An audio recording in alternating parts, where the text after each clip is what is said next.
Great. I don't, but 1, 2, 3. 1, 2, 3.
How about?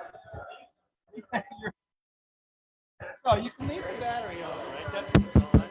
Okay.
Okay, And then you want to share screen. and then how do I do that? Should be turn it 90 degrees. Should give you the option that you're somewhere. Sharing the screen. There I you go. share content. Yeah. And then I go into whatever. Yeah, but your photos, is that where it is? I guess so. I'm gonna have to like just put the photos in and then go from there. Well, let's see where it says. I'll zoom to access your photos. Yeah. So first, allow it to access it. Then go to photos, and then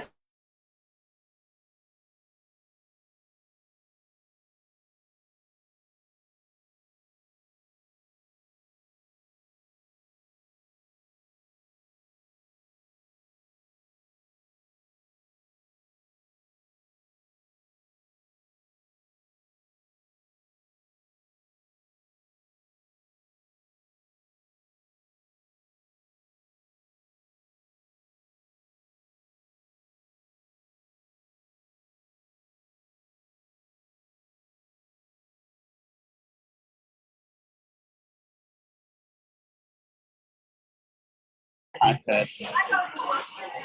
Yeah.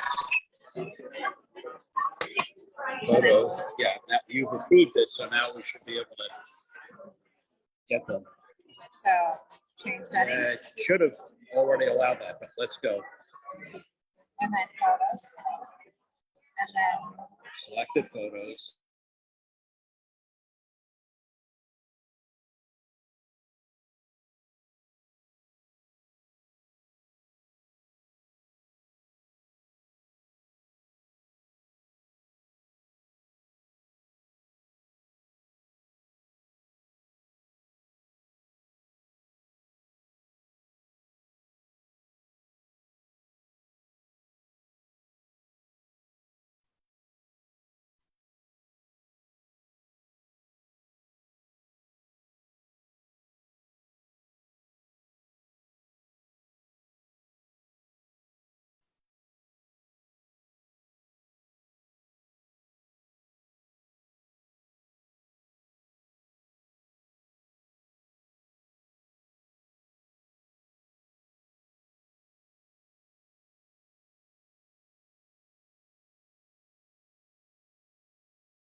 Good afternoon and welcome to Las Vegas Rotary.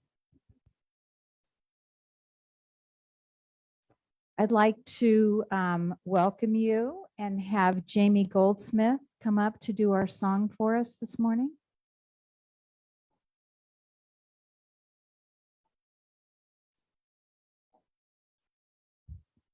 Please join me in singing our national anthem. Oh, say, can you see by the dawn's early light what so proudly we hailed at the twilight's last gleaming, whose broad stripes and bright stars through the perilous fight o'er the ramparts we watched were so gallantly streaming, and the rocket's red glare, the bombs bursting in air, gave proof through the night that our flag was still there. Oh, say does that star-spangled banner yet wave o'er the land of the free and the home of the brave? Thank you. Elliot Fajardo is going to do our invocation. There you are. Thank you.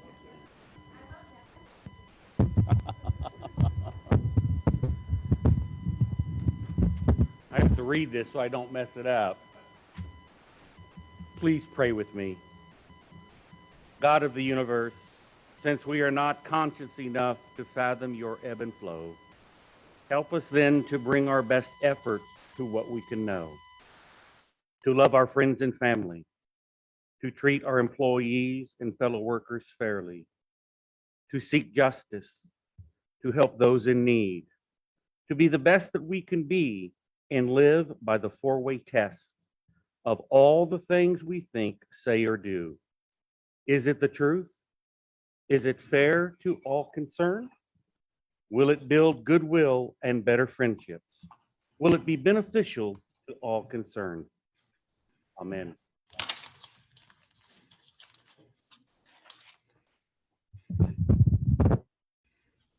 Thank you. And please join me in the pledge. I pledge allegiance to the flag of the United States of America, and to the republic for which it stands, one nation, under God, indivisible, with liberty and justice for all. Thank you. Be seated. We have a great program today and a really busy agenda and several presentations, so I want to get started right away. I want to thank Kathy Mahan and Will Abbott and Rick Akupi for setting up today, and Bhavin Singh and Antoinette Monroe for being our greeters. Elliot Fajardo for doing the invocation, and Jamie Goldsmith for doing the song. Arlene Surwa and Jamie for selling raffle tickets. Our Sergeant at Arms today is past President Richard Jost. Our teardown today is Rosalie Gonzalez and Barbara Castro. Our scribe today is Susan Ziober, who I understand is on Zoom, and our photographer, Jim Tucker. Our AV team, Kirk Alexander and Stu Lipoff. We have visiting Rotarians here today.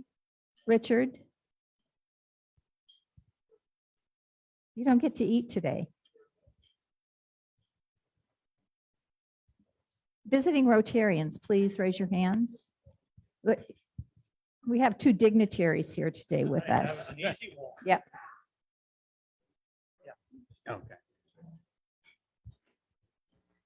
Hi, I'm Mike Soden. I'm from the Green Valley Club. I'm also your district governor nominee.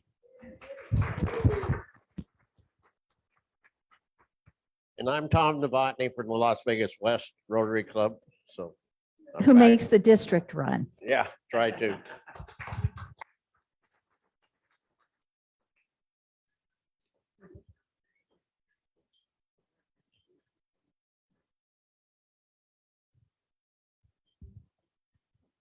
Hi, my name is Tracy Weiland DeGenti. I'm a new member today at Beverly Hills, and I had the pleasure of visiting my brother in Vegas, and I thank you for letting me come today.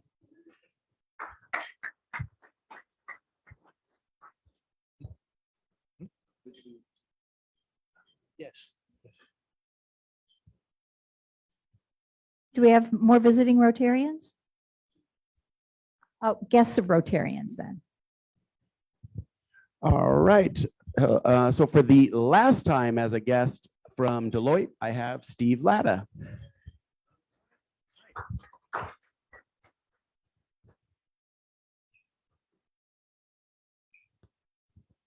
Good afternoon, fellow Rotarians. I have the privilege of having with me today Michael Levinson. He is an entrepreneur in the community, and he's here to check out Rotary.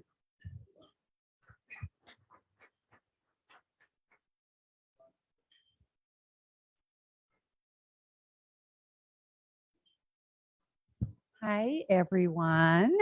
My guest is Ed DeMonico. He's with AET Environmental and was a prior member of our club in 0708 and is visiting. Might consider joining us again. Welcome back.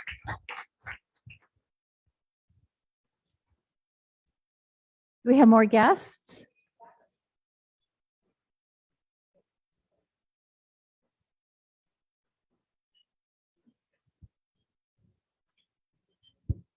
Hi, we have two guests today, Candy Rosenberg, Brian's wife, and Marissa Hawkins, who have been helping us drastically on the book giveaway for the schools. So you'll hear a tiny bit more about them later. Thank you.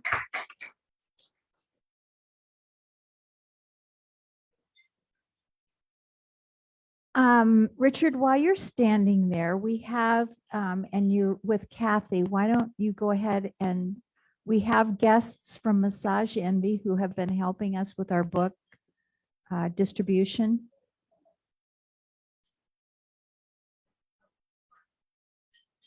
Yeah.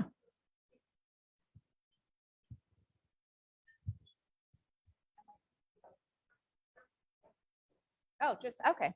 Okay.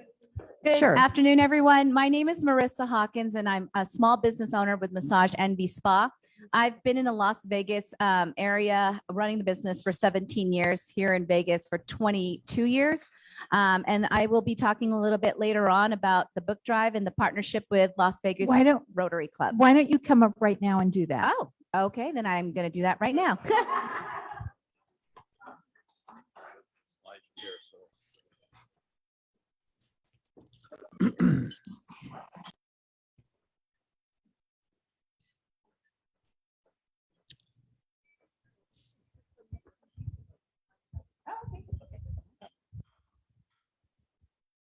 Okay, so I was told I have 3 minutes, so I'm going to do my best to give you all I got in 3 minutes. So again, my name is Marissa Hawkins. I stand before all of you to tell you about a wonderful project that we started in 2020. The day after Valentine's Day, we had this big project that we wanted to raise 12,000 books in 45 days. We were going to end the project March 30th, 2020, so that we could bring these books to all of our Title I schools and many other schools in the elementary department. But what ended up happening, of course, is the pandemic hit. And so we were considered a non-essential business, so we had to close our business on March 18, 2020. But before that, the reason why this book drive started is because my good friend Candy Rosenberg and her husband Brian Rosenberg were creating a project with a learning platform, educational system called Socrates. And I saw that they were actually having a hard time getting into the schools. So I thought, why don't we create a project where we can raise books to give to the schools while giving a free platform service. So here is some slides. I didn't realize it was up. So obviously I am a picture person. I think that it gives more visual. So some of the projects that some of the schools that we have visited, you will see up here on the screen. You will also see in your newsletter. So thus far, we have already visited 6 schools. We've got Laura Deering, I guess one of your members, Michael Ballard, happened to be a student of that school. Bracken Elementary. We also had Walter Long. We had Civica. We also had McCall Elementary. What I can tell you about this experience is that first and foremost, I want to thank the Rotary Club for their participation. Massage Envy and Socrates could not have done this project without all of you. They made the calls to the schools, Barbara, Gwen, Kathy, I know David and Michael, if I forgot anybody, Brian, I know you were there at every step of the way, and his beautiful wife, Candy. You know, that's hard to do. And I just thank you, because all I had to do after raising the books was show up. So the hardest part was obviously separating the books and then having the calls be made to the schools to make arrangements so that we could go and visit the actual students. What I can tell you that I gathered most from this journey of going to all of these local elementary schools was that we need more representation of our leadership out there in the community. Kids need to know what they can be when they grow up. Kids need to know the importance of reading books. Kids need to know that we're promoting it, we're loving, the community is loving them back, and that we want to see them succeed. That's what I got out of it. And I can tell you that one particular kid in particular, when we said, today's your lucky day because you showed up to school, so today you get to have a free book. And we let them know the books were on science, on animals, as well as famous people like George Washington, Martin Luther King. One kid in particular said, wow, I really want the book on Martin Luther King because I share his same birthday and I want to learn more about him. And it was wonderful to see that. And so I honestly could not have started this project had it not been for my good friends who live across the street from me. There was a need.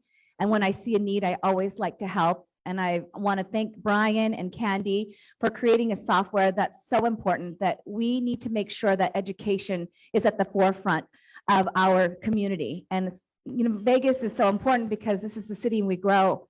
And we want to make sure we keep everything local. In order to make our cities grow, we need great people like Brian. So I just want to thank Rotary Club for your participation. And I want to thank all of the people who came along the ride, but I also want to give Brian a few words because I know that he is instrumental in making sure him and his wife, Candy Rosenberg, are committed to education. And because of their platform, they're going to allow students to be able to get furthermore education in math, in reading, as well as science. And they will be able to do this during the summer times to help prevent the summer slide. So they've got now books and they got a learning platform because we all know kids like the blue screen. So I'm going to give this to Brian and say thank you so much. I'm gonna be quick, but I just want to state that that Marissa is not giving herself enough credit when she said that that we did all the work. Just realize that it was the customers of Massage Envy and the employees who donated the money to make all of this possible. She spearheaded this. She ran it from all of her locations. An incredible community leader, and somebody who really believes in giving back. And it'd be great to have her come and speak someday about some of the different projects and experience she's had doing that in our community. So thank you very much. Yes. Thank you. And I want you guys to know, despite the fact that we didn't get 12,000 books, we did get 4,100 books. So we did 500 donations to the Chet Buchanan Toy Drive to put in stocking stuffers. We gave 100 to the Windmill Library Public Schools, and the rest went to Title I schools. And our last stop is going to be at, I believe, Beckley Elementary. So, and I want to end with this quote by the late Ruth Bader Ginsburg, and it's to make life a little better for people less fortunate than you. That's a meaningful life. One lives not just for oneself, but for one's community. So I hope all of you leaders within this room will take upon yourself to note that there's so much we can do. And I hope that you will join us and make sure that we continue to give back to our communities. Thank you.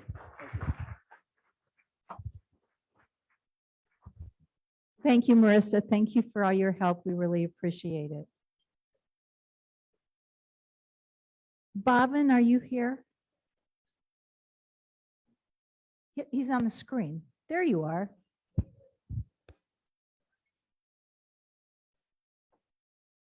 I don't see Bobbin. So we will move along. Howie Hop. Can you unmute yourself, Bobbin? I don't see him. No, we're going to move on. Sorry. Barbara, are you here? Do you want to do the announcement for the 25 Club? Richard will bring you the mic.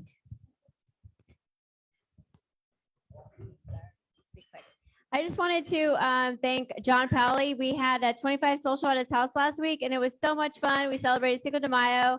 Him and his family were just so gracious, and we played charades, and we just had a blast. It was a good time.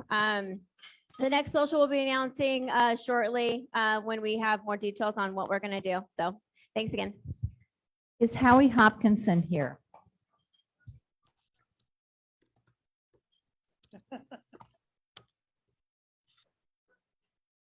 Rosalie, you're standing in for Howie. Okay. Richard, I'm sorry. I promised you wouldn't have to run back and forth, but I'm only sad I didn't wear a fit watch today because I think I'm going to get my steps. Hello, everyone. I just want to remind you about tonight's event that we are doing at Virgin Hotel. We're doing a tour with the CEO of the hotel and the casino, Richard Bosworth. He's super excited to have us. It's going to be a lot of fun. He's really humorous, I understand. I've been told that, and he's going to make it a very enjoyable experience for us. So looking forward to seeing you there. It starts at 4 to 5. Thereafter, we're going to One Steakhouse, and we will have a cocktail hour there. They're going to give us a cocktail and hors d'oeuvres passed around Butler style. You're free to order food if you want and stay later. But anyway, that's going to be hosted by John O'Donnell and offered to us by Jenna and Michael Morton. So we really hope to see you there. It's going to be a lot of fun.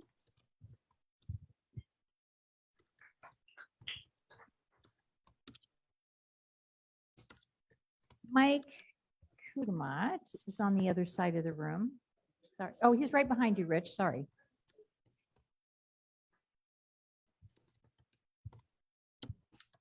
Hello, Rotarians. A couple things today.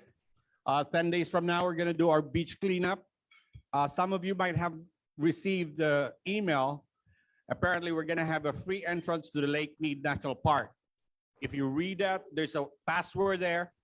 Remember that password, say it at the guardhouse, and you get free entrance. It's $25 if you don't have that password. So remember that password, Chakawala something. And then we're also needing the form that has been emailed. It's a form. I just got a call from NPS this morning that we're going to have each one of us who's going to volunteer have to have filled that form so that we can be covered by their liability. And then one more thing about Rotary Exchange program. Rotary Exchange program has resumed again after 2 years hiatus. We're receiving a new exchange student coming in from Chile. She's a 17-year-old, very lovely girl. And we're still lacking a host family. So anybody's interested to host a Chilean 16-year-old girl, please let me know.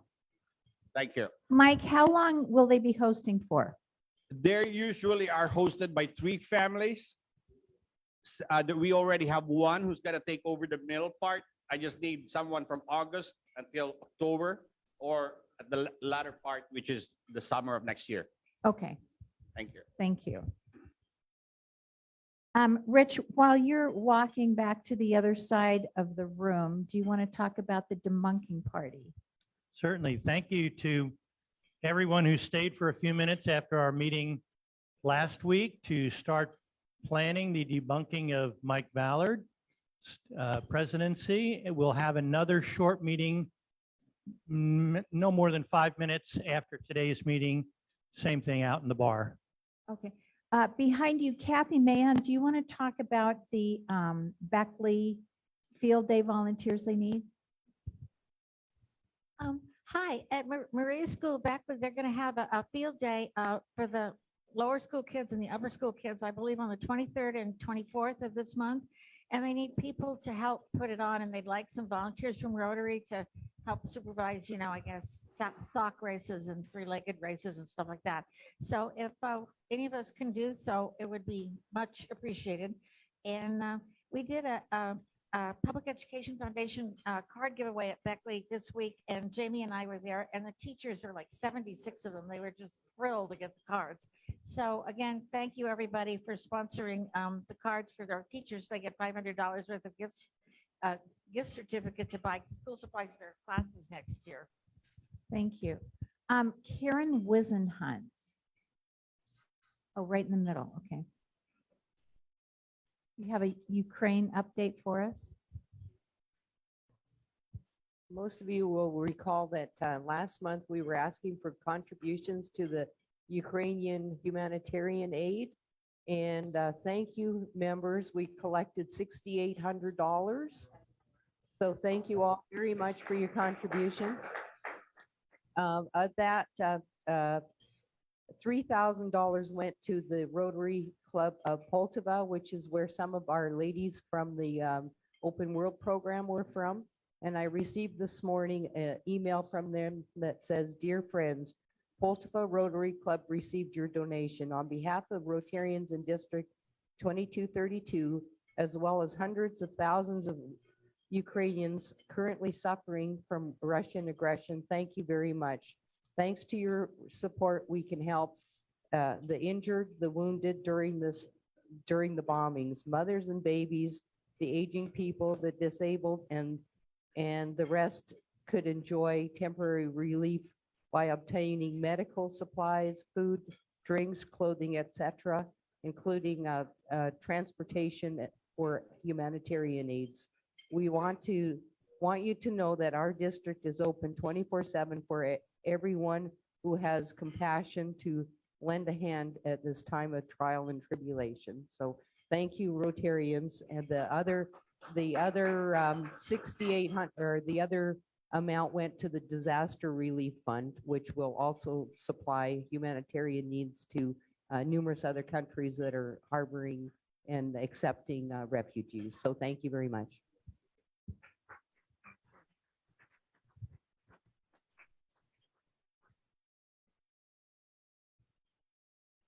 Is anybody here to talk about the highway cleanup on June 4th? Well, we're having a highway cleanup on June 4th, and I'm not sure if we're doing brunch afterwards. Okay. So put that on your calendars. Tony, we have an induction of new members today. So would Steve Latta and Bob Pizer?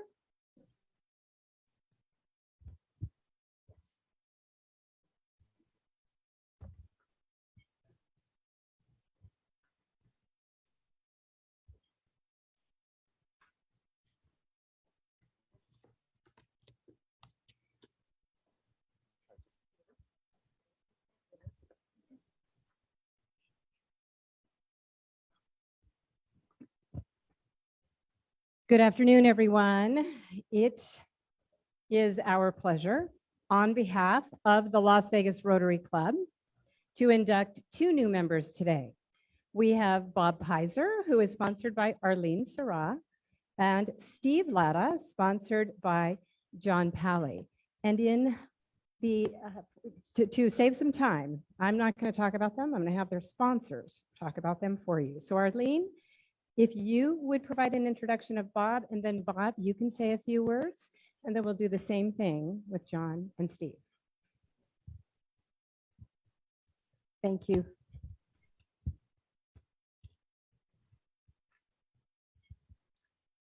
Rotarians, you're in for a treat. I'd like you to meet Bob Pizer. Buckle up because his resume is really impressive. I had to condense it for this introduction. I met Bob through a mutual friend of ours, Mike Dunnigan. Mike and Bob were roommates at Seattle University over 50 years ago. Bob actually introduced Mike to his wife. They've been married for over 50 years. So Mike called me to say that Bob had moved to Las Vegas from Florida, where he had been a Rotarian and was interested in joining Rotary here. Well, not only was he a Rotarian, but he has been so for over 20 years. His membership started in Sterling, Virginia. He subsequently became president of that club twice. He also was Rotarian of the Year twice. He went on to become the assistant district governor in District 7610. When Bob moved to Sarasota, Florida in 2000, he became a member of Rotary at the Lakewood Ranch Rotary Club, where he became the Interact and RILA coordinator. He was also involved in an international project, Shelter Box USA, where he was their co-coordinator for 8 years. He is a Paul Harris Fellow +3, as well as an RI benefactor. He entertained 2 diverse occupations. Earlier on, he was a hospital administrator and career officer for both the U.S. Army and the U.S. Navy. Then he became the owner-director of RSVP Art Galleries. So different.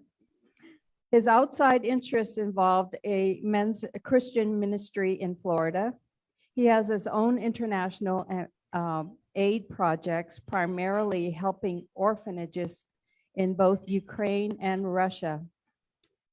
He has funded a food distribution program in Cherkasy, Ukraine, since the war started on February 24th, 2022. Today is not a good day for him because he found out that someone who knows the person that he deals with and giving aid, their friend was, the husband was murdered and his wife was raped. So it's so senseless. He is interested in world history, numismatics, loves to cook, and is a Tampa Bay Buccaneers addict. Ladies and gentlemen, it is my honor and privilege to present Bob Pizer for induction into the Rotary Club of Las Vegas.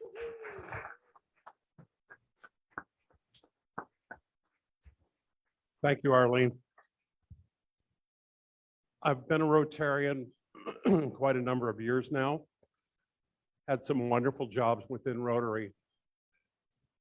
All I can say is this is the mechanism for doing good things in the world.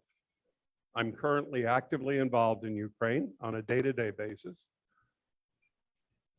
Bad things are happening there, as you well know, but some really bad things, as you would expect in any kind of war. We can do a lot, and I'm proud to become a member of the Las Vegas Rotary Club, and I intend to do a lot here as well. Thank you for having me.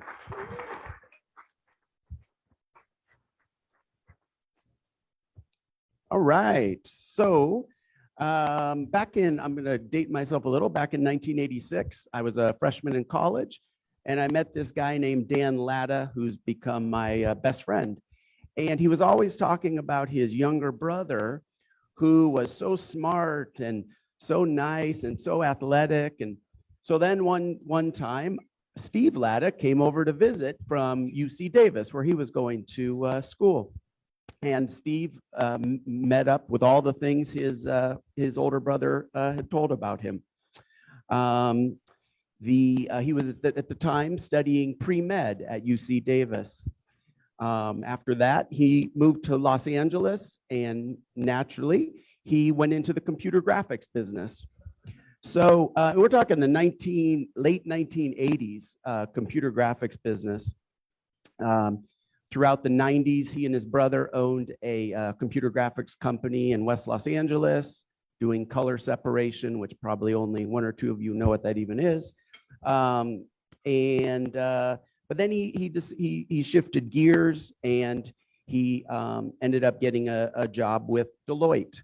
Oh yeah, I want an interesting side note. So Steve actually grew up in the Silicon Valley, And his brother Dan always tells me that a house about 2 blocks down, it was one of the early engineers from Apple, where they were allegedly building the Apple computers in his garage. I don't know if that's true. Maybe Steve can confirm or deny that. So anyway, so naturally, Steve did end up working with Apple computers for many years. His job with Deloitte, I think, is really interesting. He's been there now 14 years, and it was that computer graphics and presentation background that got him the job. And now he works directly for the CEO, and that's a CEO of maybe a 450,000 person international company. Steve reports directly to the CEO and he prepares their presentations. And so he's doing both the graphics, but also the content. So being both graphically minded and intelligent, he's able to put together those presentations. He moved to Las Vegas a couple months ago and got in touch with me. And I said, well, first thing you're doing is coming to a Rotary meeting. And so I'm happy that he's here today. I will also say that he is now anyway, a big Golden Knights fan and a Raiders fan. And so I give you Steve Latta.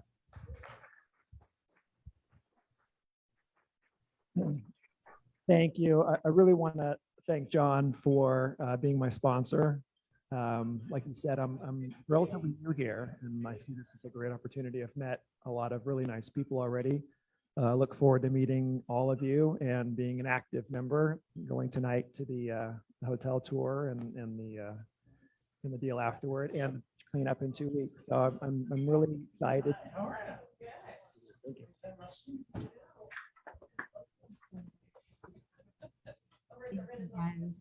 All right, Bob and Steve, you are beginning a great adventure in leadership, in friendship, and in service to our community, just like you already stated.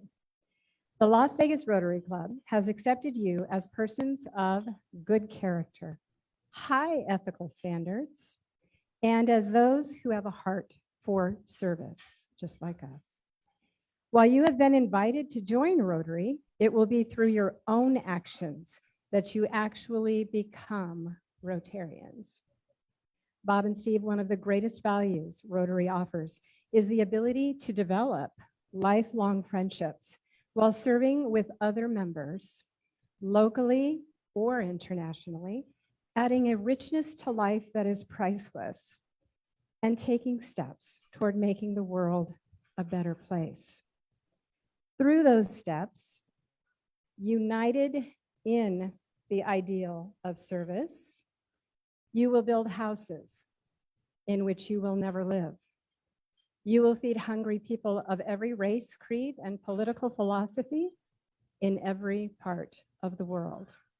You will educate children you will never know. You will vaccinate children you will never meet. You will dig wells from which you will never drink. You will plant trees under which you will never sit. You will restore eyesight to those who you will never see. When you become a Rotarian, not only will you be in the Rotary family, but you will have the Rotary family, all of us, in you. You are being given a Rotary pin by your sponsor, by which your fellow Rotarians and the community at large will recognize you as a Rotarian. And we ask that you wear it proudly. With that, it is our pleasure as a club to congratulate you both on being inducted as the newest members of the Las Vegas Rotary Club, the greatest Rotary Club in the universe.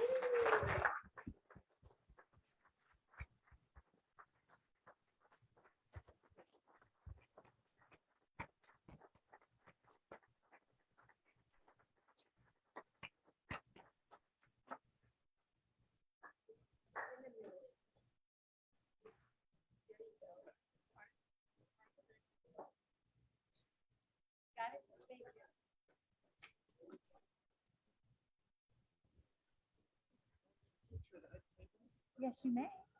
Right now? You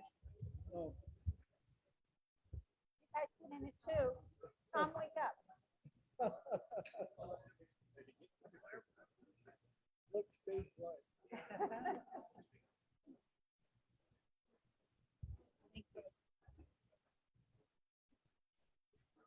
I'd like to thank Tony and Nikki for the job they're doing and all the members for the new members that we're bringing. I think we're bringing in great young new members. I'm so excited for it.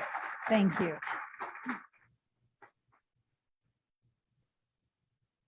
One more announcement we have.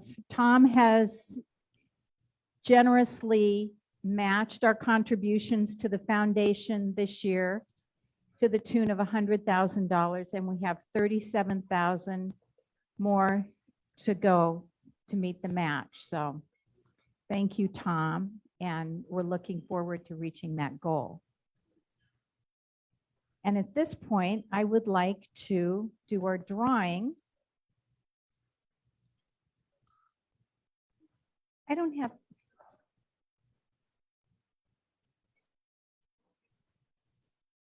Oops.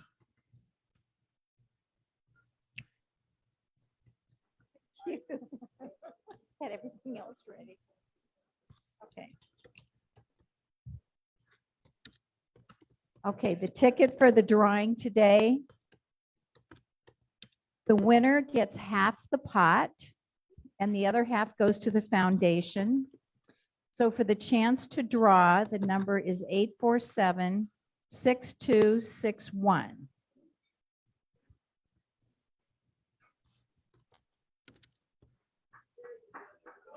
Yay.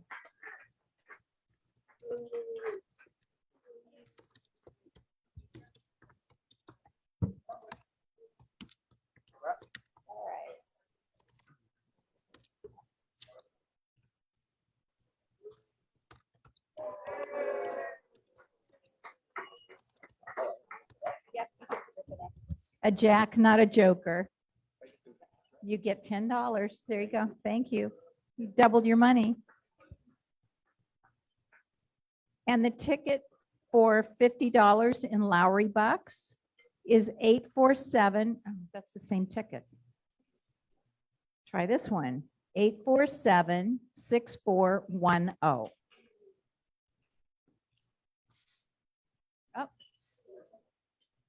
Jim Cole. Nope, he's just leaving.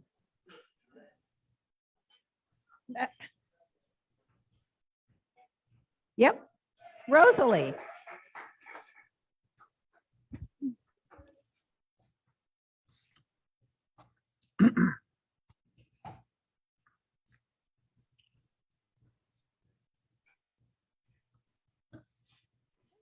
Congratulations.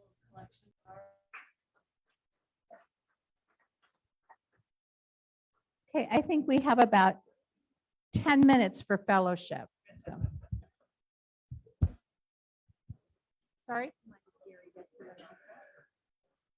Okay, make that 8 minutes. Gary Boss has an announcement to make. Sorry. Where is Gary Boss?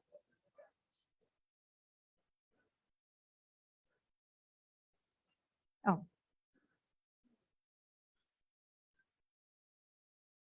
Where's our sergeant at arms? Fellow members, guests, fellow members and guests, works. The Rotary Foundation is pleased to announce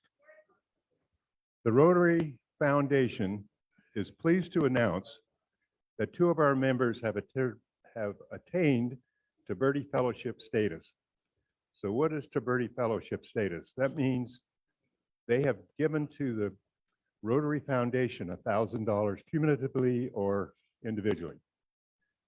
Those two members are Rosalie Hedrick. Rosalie, recognize you. You don't need to come up here, but just we want to recognize you. So you hit the Taberti Fellowship level. And another member, David Tulanian. David. Now I understand you're a newer member. So you were impressed with what things that the Rotary Foundation did. So you wrote a check for $1,000. And he also got a twofer because Tom Thomas matched it. So you gave 2,000 indirectly. So thank you all, and congratulations to everybody's return it. Thanks, Gary.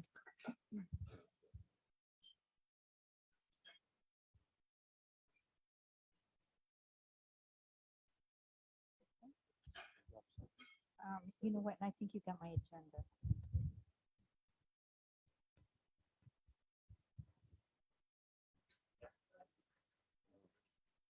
It's underneath.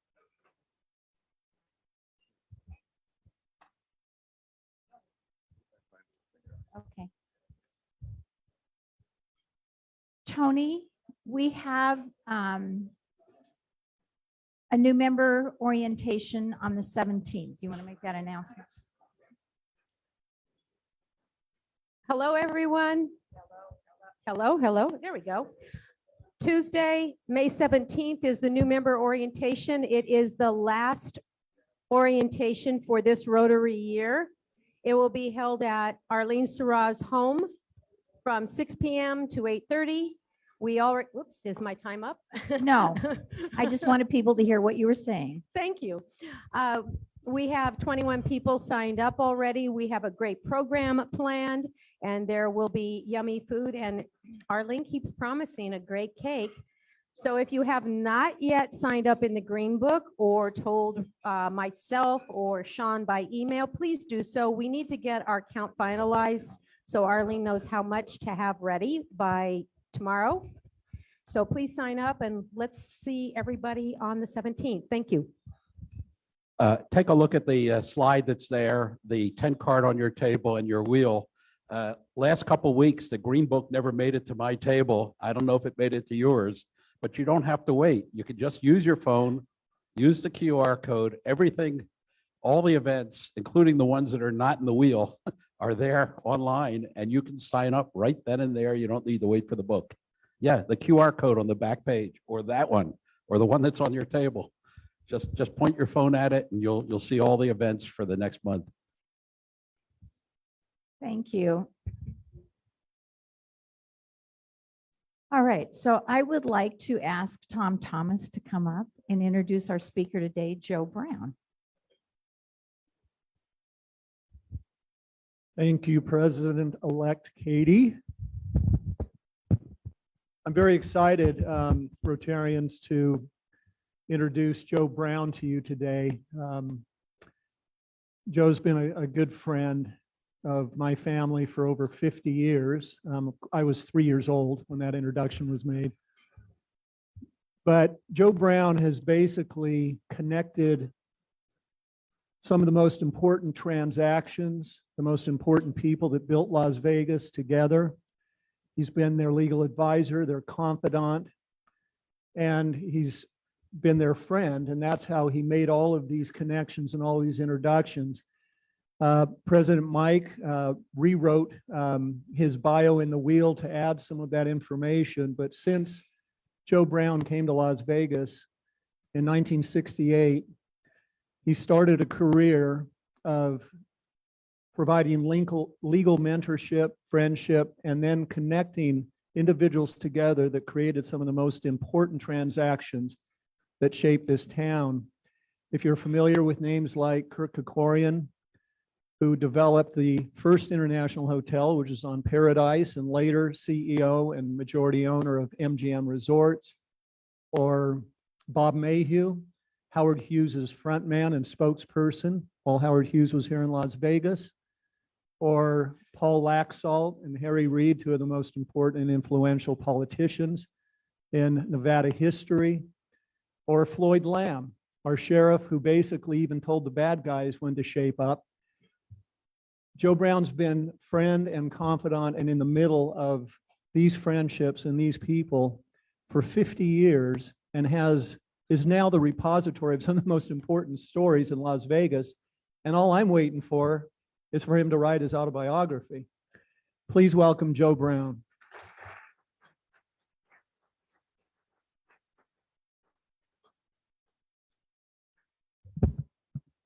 Well, that's kind of semi-true, Tom, because I just completed that UNLV oral history project that they have. We started doing the interviews and then COVID hit, so it was on hold for a while, but I just did my last interview about a month ago. So there will be my life story in that pretty much. So I've had a lot of friends tell me that I'm kind of like a Forrest Gump because my life has been a box of chocolates. I've been very, very fortunate, and it's been a fortunate happenstance and unlikely coincidences that have throughout my life. And my name is Joseph Wentling Brown. I am, in fact, Joe W. Brown, but not exactly the one that you see the street here. My family has, for more than 200 years, been in the same small town in near Pittsburgh, Pennsylvania.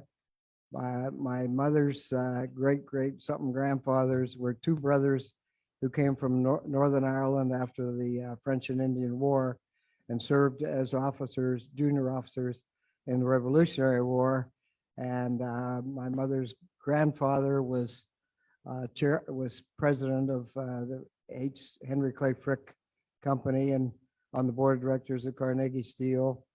And then my dad's side came there in 1792, and the firstborn son there went to University of Pennsylvania Medical School and graduated in 1823.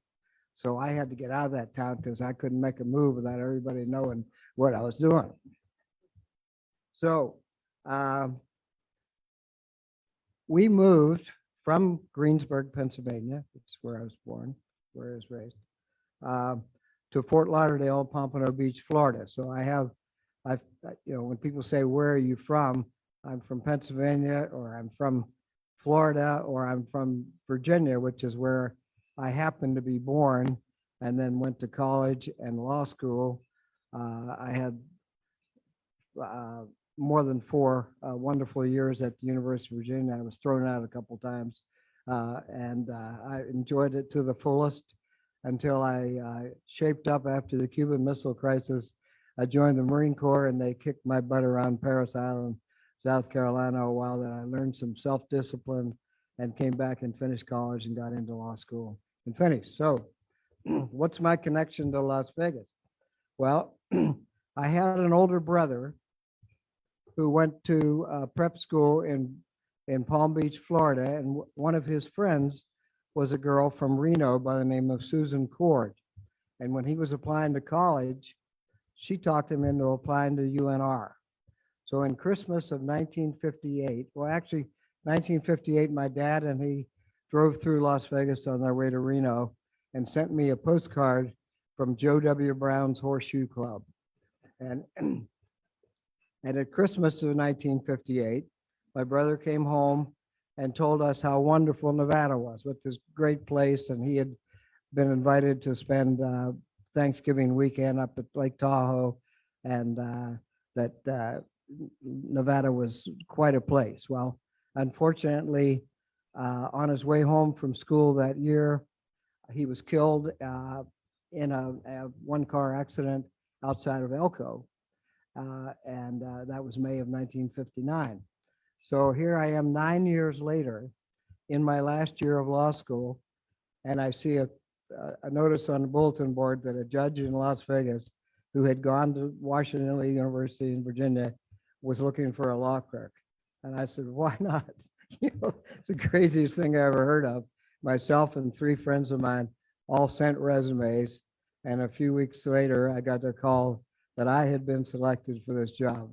After a great laugh, my wife and I had only been married a little over a year. At that time, we said, we'll just go out there for a year and then we'll get serious about life next year, because neither one of us had been west of the Mississippi River. So 1968 was the year. We arrived July 4th weekend. It was 115 degrees. And we thought, what the hell are we doing out here? And Judge Al Wortman was the judge that I'd come to work for. He lived in Boulder City. So our first home was in his garage on 908 Wyoming Street in Boulder City, Nevada. And it was just a one room and one little tiny bathroom with a shower stall. And that's where we spent our first 2 months in Nevada. But everyone was so friendly to us. 1968 was the very first year that the district court judges were entitled to have law clerks. Before that, they had done all their own research and writing. And so I was a novelty. I was kind of something new. All the lawyers in town wanted to, like I was a giraffe or something. They wanted to come by and look at this law clerk. There were only 6 judges then, and those 6 judges did all of the research and writing, and they did all criminal, civil, family, juvenile, all work. Now there's, I don't know, how many? Yeah, just district court judges without the family. Then there's family court and all that stuff. And on my first day at work, I was given a Supreme Court opinion by Judge Wortman. And he said, read this opinion and tell me what I have to do. The famous Miranda case had been applied to juveniles, so that juveniles also were entitled to have representation if they could not afford counsel, and they had to have their rights read to them and all those kind of things. So I read it and told the judge, yes, you're going to have to arraign them. So he said, raise your right hand. And next thing I know, he had appointed me as a special master in juvenile court to hear and arraign all those kids. And so I was Judge Joe Brown. And that way, I also heard traffic tickets. So I met the children of a whole lot of prominent people in town. I met Bob Mayhew's kids and the Foley kids and the Buckleys and all that by having them appear in front of me and call me Your Honor. So, and the fact of being a law clerk, all of the prominent attorneys in town would come by and take me to lunch or take me to dinner. George Dickerson and Dory had Pam and I for dinner a number of times. Chuck Diener, Herb Jones, all the prominent guys, Harry Claiborne, Louis Weiner, Neil Gallitz, anybody who was anybody in the legal field became my friend and welcomed us, took us. It was just an amazing place to live. Our friends from back east couldn't believe the welcoming reception we had here. I was making big money. I was making $600 a month, and my wife was teaching school, and she made $640 a month. So in those days, everybody was so friendly. There was a restaurant called the Wine Cellar. I don't know if anybody here remembers the Wine Cellar, but it later became Moby Grape out near UNLV. And there was a wonderful couple, Luigi and Mildred Canelio. And they took, is that right? Oh, I loved them. And they were so nice to Pam and I that when we would go in there, they would table hop with us and walk over to Kirk Kerkorian or Bob Mayhew or Ralph Lamb or whoever and just say, have you met this nice young couple from Virginia? So then the automatic, Al Benedict on, well, come see the show on me. So we got to see so many, and as you know, the old timers around here know that comps were very, very plentiful in those days.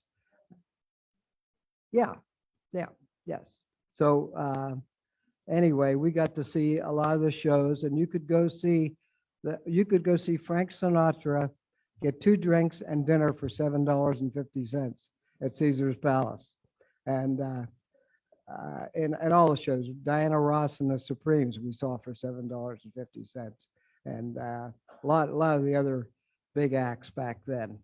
And we thought we'd died and gone to heaven. So my first week on the job again, another exciting thing that happened to me was Judge Wortman had been appointed to the bench by Governor Paul Laxalt. And he said to me on the Friday of the first week, he said, there is a reception space, the Sahara Hotel is opening up a new convention area called the Space Center. Would you like to go with me? The governor is going to be there, and he appointed me, so I'll introduce you to him. So I was expecting to get the bum's rush, to just shake his hand and move down the aisle. But Paul Laxalt took me aside and asked me several questions about my impressions of Nevada. Did I miss Virginia? Was I married? I told him about my wife teaching school, all those kind of things. And then he said, well, what do you like to do in your spare time? And I said, well, I've always been an outdoorsman. I like to hunt and fish, and I've played tennis all my life. And he said, oh, I'm a tennis player. We'll have to play sometime. So I was so excited about that. I went home and called my dad in Florida, who was a tennis bum, and told him that the governor had said he was going to play tennis with me. My dad said, oh, bullshit, So, well, damn if I didn't see the governor again about 3 weeks later, and he remembered everything that I had said. And he said, how's your tennis game? And I said, I haven't met anyone yet that plays. And he said, well, I'm here for a couple of days and I got my racket. You want to play tomorrow? So in a month's time of being in the state, I was playing tennis with the governor. And we became dear friends. And I later, the next year, after my clerkship was up, was invited to join a law firm called Laxalt, Bell, Berry, Allison, and LeBaron. I was a football fan all my life. Eddie LeBaron, I don't know how many of you know him. Jerry remembers Eddie, I'm sure. Eddie LeBaron was my height, was an All-American 1950 COP college.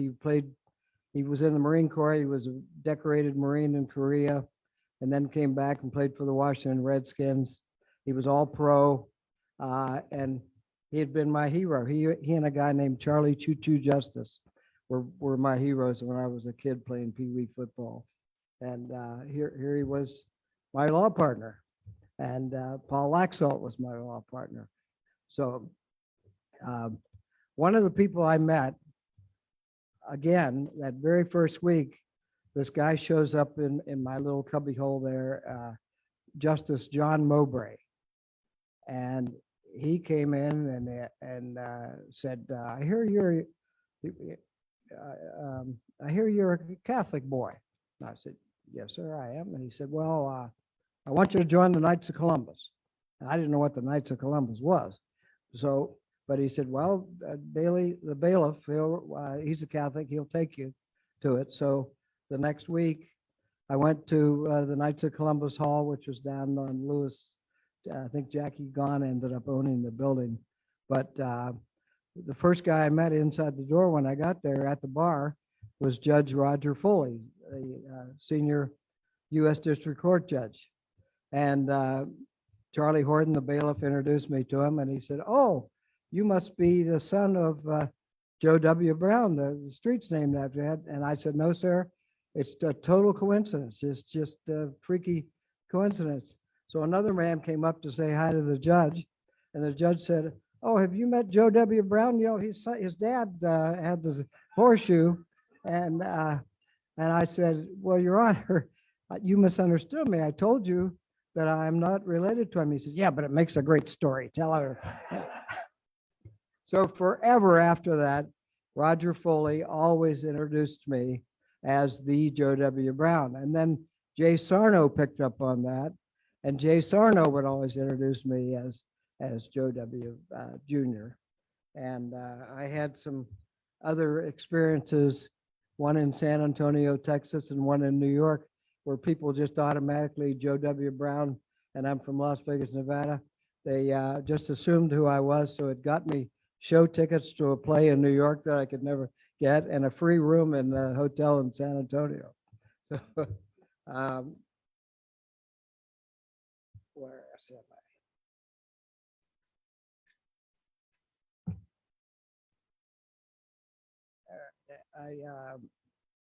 I also, again, playing tennis, I met so many of the movers and shakers in this town, the people that that controlled the town really, and like the Greenspuns, the Thomases, the Macs, uh, uh, just on a tennis court. One day I was out at the Racket Club, if you know where that is, out near the Silverton, and I was looking for a tennis game, and a guy came over and he said, "You want to hit balls?" And so we played and had an hour hitting, playing tennis. And at the end of it, I said, "What's your name?" He said, "Oh, Kirk Krikorian." And I didn't know who he was until I read in the paper that he was building this hotel called the International. But he was always, after that, he'd come to the country club. He always remembered my name. He was just a wonderful, down-to-earth guy. I'm reading his book right now called The Gambler. Right. So I had decided originally my idea was I was never going to stay here, but because of the wonderful experiences we had had in those first months, I decided, well, I'll sit for the bar exam. And so I did, and miraculously I passed it. And people here remember Mike Hines? Well, Mike Hines was an old cowboy, big old character who had served in the Marine Corps in World War II, and I think played football at Notre Dame. And they said that he took and failed the bar exam 4 or 5 times, and they finally passed a law admitting him. But he was quite a character, and he had a ranch. He had a home way out in the country. It was just across Decatur on Sahara. And if I'm not mistaken, I think the pavement ended at Decatur. I think it was a dirt road past Decatur, and Mike always had the bar party welcoming the new bar admittees. And so in November of 1969, the party was out at Mike's ranch, and I remember there were 58 people that passed the bar statewide. And if I had to guess, I don't think there were more than about 300 lawyers in the whole state. I checked the other day, there are about 12,000 right now. And there were 2 women in the entire state, I believe, that were members. Now probably 4,000 or 3,000 or so women are lawyers, and they're some of the best lawyers in the state. But at any rate, getting back to Mike Hines, it was a wild party. It was fun. Everybody drank a whole lot, and he had a bunkhouse where after dinner, everybody was in this bunkhouse and arm in arm singing. And my wife was about 5 months pregnant, and she and a couple other women were sitting on the couch, and the door opened, and in walks a guy with a tiger and a cheetah on leashes. And the Casino de Paris show at the Dunes had these animals in the show, but between shows, they were kept at Mike Hines's ranch. He had a zoo, he had a bear in a cage out there, and all kinds of wild critters running around. And the handler was drinking, and the cheetah went over and sat down in front of the fire, and his big long tail was out, and people were arm in arm dancing back and forth. I thought Jim Santini and Owen Nitz were going to step on the cheetah's tail. But the handler had the tiger over right in front of where my wife and these other women were sitting. And he was straddling the tiger, kind of boxing with it. And I got a little nervous about that. And I motioned to my wife, I said, "Get out of there." So she got up and was walking around the head of the tiger. And you know what happens when you do that in front of a cat or whatever. All of a sudden, the tiger rolled over and grabbed her by the leg and right below her knee. And she froze, thank God. And so the tiger released her, but he had broken the skin and she had a trail of blood going down her shin. And someone ran and got Mike. He hadn't been in the room at the time. And he came out and I said, Mike, what the hell, you know, is my wife going to have rabies now? She's pregnant and all. He said, oh, don't worry about a thing, Brownie. 20 years from now, that kid of yours will be an All-American at Notre Dame and he can say his mama was bit by a tiger. So a couple of years ago, Mike's Ranch was up for sale. They were having an auction on all of the equipment that was around. Mike was a collector of all kinds of stuff. And I went by I saw the sign and I went by and I went in and a guy probably in his 50s or 60s asked me if he could help me. And I said, no, I just wanted to look because my wife was bitten by a tiger here in 1969. And he yelled to another guy, they were Mike's kids, the two men there. He said, this is the guy that our mom used to tell us about having his wife bit by the tiger. So anyway, I then went to work for the newly created law firm called Laxalt Bell, Barry Allison and LeBaron, and we did all of the work for Howard Hughes. And it was pretty heady stuff for me, young kid from back east, and I had the power of the pen. I could go in and free lunch, go to see a show in they had 7 hotels, 6 here and Harold's Club up in Reno. And I kind of carved my own little niche. Hughes owned 3 ranches, including what is now Spring Mountain Park, but it was a private ranch then. And then the Taylor Ranch up in Moapa, where I spent a lot of time, and believe it or not, I did a lot of hunting up there for quail and ducks and geese. And then he had a 3rd ranch called the Conway Ranch up in Lincoln County. But I just loved my few months as being able to walk into a gaming commission meeting or whatever and say, my name's Joe Brown and I represent Howard R. Hughes. It was pretty cool stuff. No. Bob Mayhew never did, so I just sure as hell didn't. Then Hughes left town, as we all know, and we were put on the spot. Are we going to side with Chester Davis and the people that took over, or were we going to be loyal to Bob Mayhew? And Tom Bell, who was our managing partner, you all know, some of you know Tom Bell. Tom was an ethical man, and Tom said, well, I have to see some authorization from Mr. Hughes himself to turn over files. And Chester Davis was an arrogant guy from New York, and he said, you take it or leave it. Do you like that retainer you're getting? And Tom finally just told him to go to hell. So we were pretty much out on the street, but it was Tom Bell and Eddie LeBaron and myself. And not too long after that, then Stu Bell joined us as a young kid. And we pretty much started on our own. But I had maintained a relationship with Herb Jones. And in 1972, in the winter, Herb and I and his sons all went duck hunting.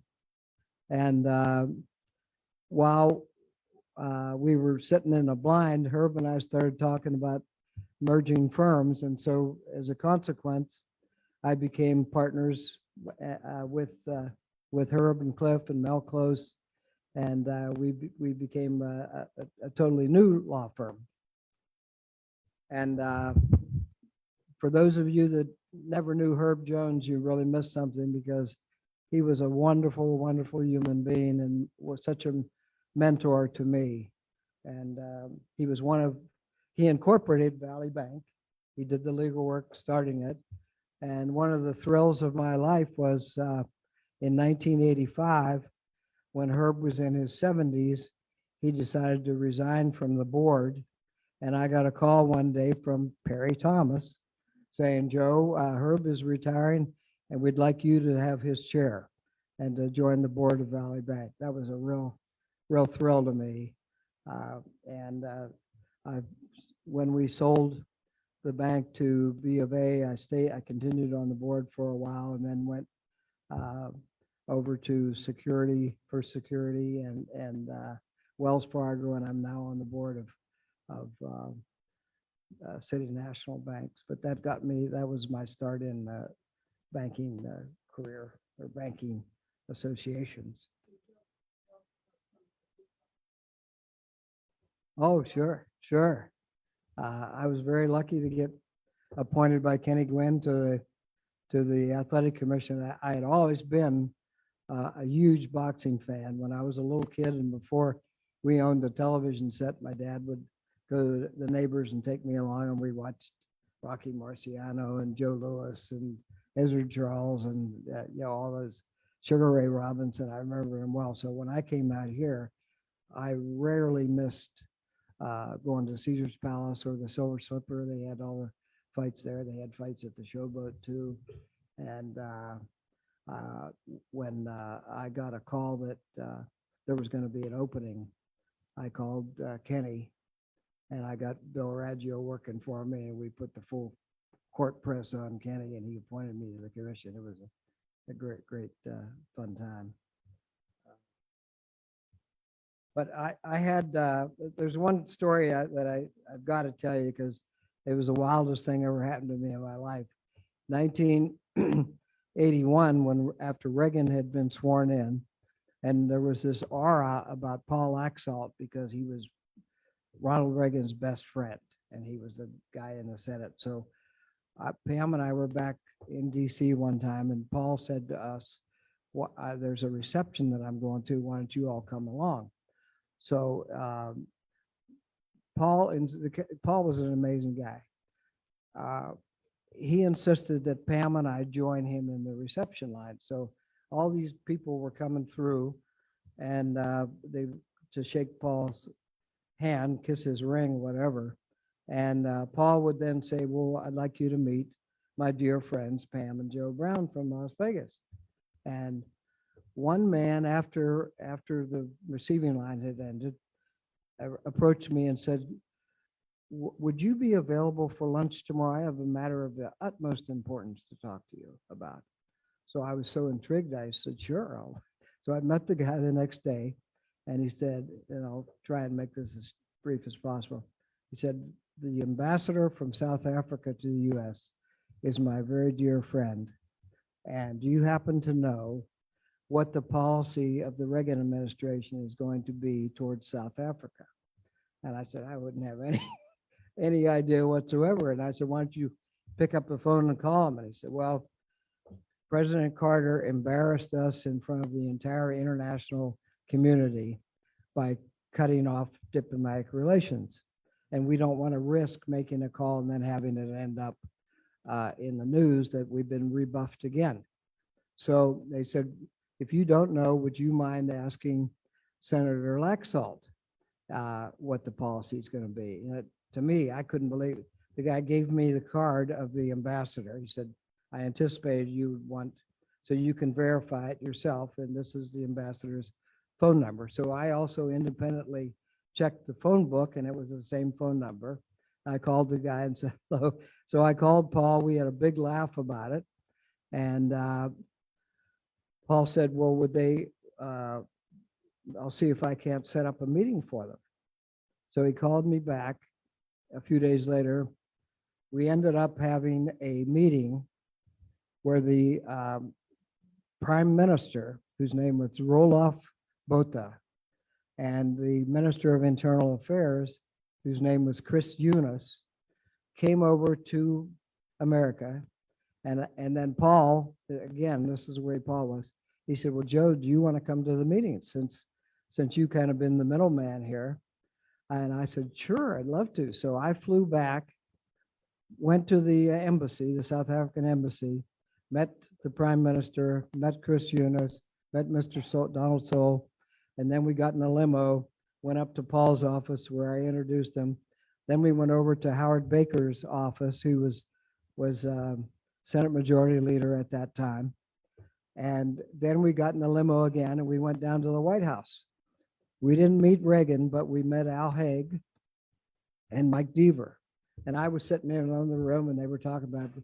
And they said, no, we don't want to further embarrass you. We will reestablish diplomatic relations, but you're going to have to show us that you're making progress on ending apartheid. And they said, we're going to call the program constructive engagement. So sure enough, they promised, they said, we will definitely work towards that goal. And so we came back to Paul's office to drop Paul off. They were bowing and scraping, thanking him. Again, Paul says, well, don't thank me, thank Joe. He did all the legwork. So I got in the car, went back to the embassy with them for tea. And I asked them were they going home from there? And they said, no, we're going to visit our consulate offices in New York and LA. And I said, well, since you're in LA, why don't you come visit me in Las Vegas? And Botha said, well, I've always wanted to see the Grand Canyon. So I called Harry Wald when I got home. Harry Wald set them up in suites at Caesars. Bob List was the governor. Bill Breer was the mayor.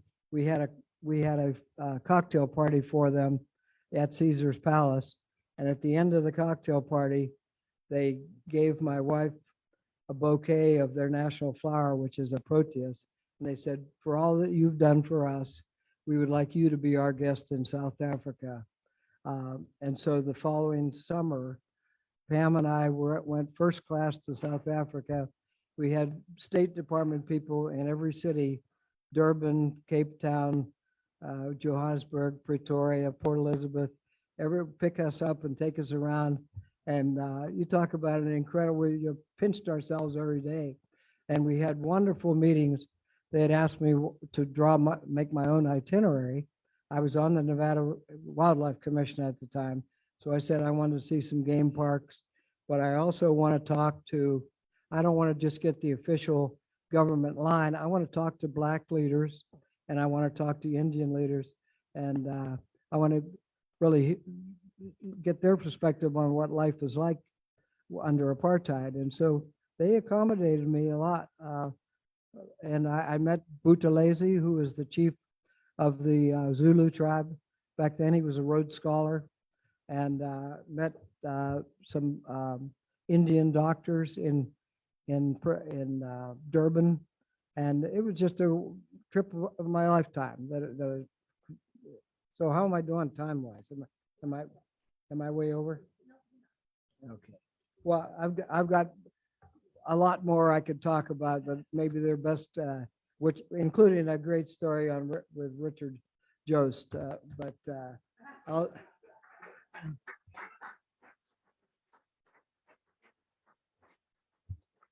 But I hope it didn't bore you. It's just stories about the fun times I've had and all the charitable organizations that I've been part of, and I'm so proud of being a part of, and I think I've made some contributions to this community. I earned my keep. Thank you.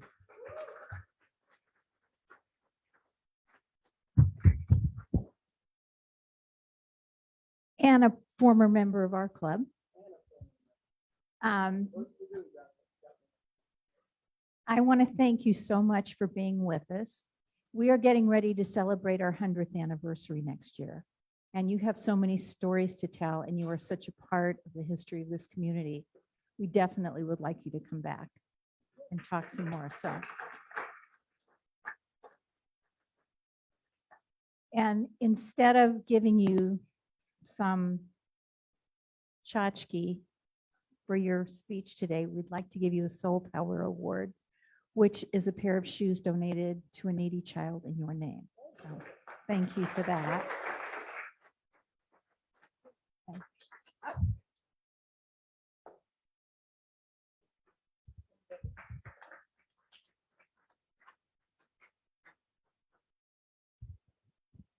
Meeting adjourned. Thank you.